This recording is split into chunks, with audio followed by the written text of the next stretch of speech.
MTV news Kannada ವಾಹಿನಿಗೆ ಸ್ವಾಗತ.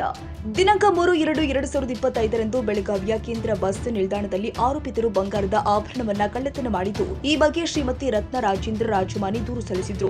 ಮಾನ್ಯ ಪೊಲೀಸ್ ಆಯುಕ್ತರು ಬೆಳಗಾವಿ ನಗರ, ಮಾನ್ಯ ಉಪ ಪೊಲೀಸ್ ಆಯುಕ್ತರು ಮತ್ತು ಮಾನ್ಯ ಉಪ ಪೊಲೀಸ್ ಆಯುಕ್ತರು, ಮಾನ್ಯ ಸಂತೋಷ ಸತ್ಯನಾಯಕ ಸಹಾಯಕ ಪೊಲೀಸ್ ಆಯುಕ್ತರು, ಮಾರ್ಕೆಟ್ ಉಪ ವಿಭಾಗ ಬೆಳಗಾವಿ ಅವರ ಮಾರ್ಗದರ್ಶನದಲ್ಲಿ ಮಹಾಂತೇಶ್ ಕೆ ಧಾಮಣ್ಣ ಅವರ ನೇತೃತ್ವದಲ್ಲಿ ಎಚ್ಎಲ್ ಕೆರೂರ ಪಿಎಸ್ಐ ಮಾರ್ಕೆಟ್ ಹಾಗೂ ಅಪರಾಧ ವಿಭಾಗದ ಸಿಬ್ಬಂದಿಯವರ ತಂಡ ರಚನೆ ಮಾಡಿ ಸದರಿ ಪ್ರಕರಣದ ತನಿಖೆ ಕೈಗೊಂಡು 3 ಜನ ಆರೋಪಿತರಾದ ದೀಪಾ ಕಿರಣ್ ಸಗಟ, ಸಪ್ಪ ವಿಕಾಸ್ ಜಾಧವ್, ಪೆರಣ ರೀತಿಕಾ ಅವರನ್ನ ಬಂಧಿಸಲಾಗಿದೆ. ಅಂದಾಜು 8,90,000 ವಶಪಡಿಸಿಕೊಳ್ಳಲಾಗಿದೆ.